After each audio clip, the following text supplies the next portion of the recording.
ஆட்டமே வேற மாதிரி இருக்கு. ஸோ விஜய்க்கு வந்து ஒரு மறைமுக குத்து போறாங்க அந்த ஓட்டை சொல்ல போனா. ஸோ எல்லாருமே வந்து சைலண்டா இருக்காங்க. சைலண்டா போய் எங்க பார்த்து கேட்டாலும் விஜய் ஓட்டு போற சொல்றாங்க. ஆனா வெளியே சொன்னா திமுக சொல்றாங்க. ஆனா உடனே என்னன்னா ரெண்டாவது மறுப்பு கேட்டா விஜய்னு சொல்றாங்க. ஸோ ஒரு விசித்திரம் இந்த தேர்தல் களத்துல இருக்கு. திரை கவர்ச்சி தாக்கம் இன்னைக்கு இருக்குன்னு எடுத்துக்கலாம். அதாவது அஜித்தை விட விஜய் அவர்களுக்கு கூடுதலாக தாக்கம் எடுத்துக்கலாம். தாவேக்கா வந்து சார் இன்னைக்கு கிட்டத்தட்ட நான் ரொம்ப டீப்பா இதை ஏன்னா 3 ஆய்வு இதை முடிவு எடுக்க 3 ஆய்வு வச்சு இந்த எலெக்ஷன் வந்து பார்த்தீங்கன்னா 40 வயசுக்குள்ள இருக்காங்க. பெரிய விசித்திரமான எலெக்ஷன். இந்த எலெக்ஷன்ல 5 கோடி 60 லட்சம் எஸ்ஐஆரால எந்த கட்சியும் பாதிப்பு இல்லை.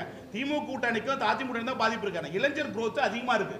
இந்த தேர்தலில் விஜயுடைய தாக்கம் கண்டிப்பா இருக்கும். கிங் மேக்கரா இருக்கிறதுக்கு வாய்ப்பு இருக்கு நான் பார்க்கப்படுறேன். அசால்ட்டா எப்பயும் வந்து ஊடகங்கள் ஆகட்டும் மற்றவட்டும் நான் கூட நினைச்சு அப்படியே ஒப்பிட்டேன். என்னடா இது உண்மையிலே இருக்கா இல்லையா திமுக தாண்டி விஜய் வந்துருவாரு. ஆனா என்னன்னா இந்த இளைஞர்கள் பெண்கள் நிறைய பார்த்தீங்கன்னா பெண்கள் நிறைய இடத்துல ரசிகர் படத்தை பார்த்தாலும் அது பத்தி இல்லை. பெண்கள் நிறைய பேர் விஜய்க்கு ஆதரவா இருக்காங்க. ஸோ அதுக்கடுத்து திமுக ஆதரவு இருக்காங்க. 3வது இடத்துல அதிமுக இருக்குன்னு பார்க்கலாம்.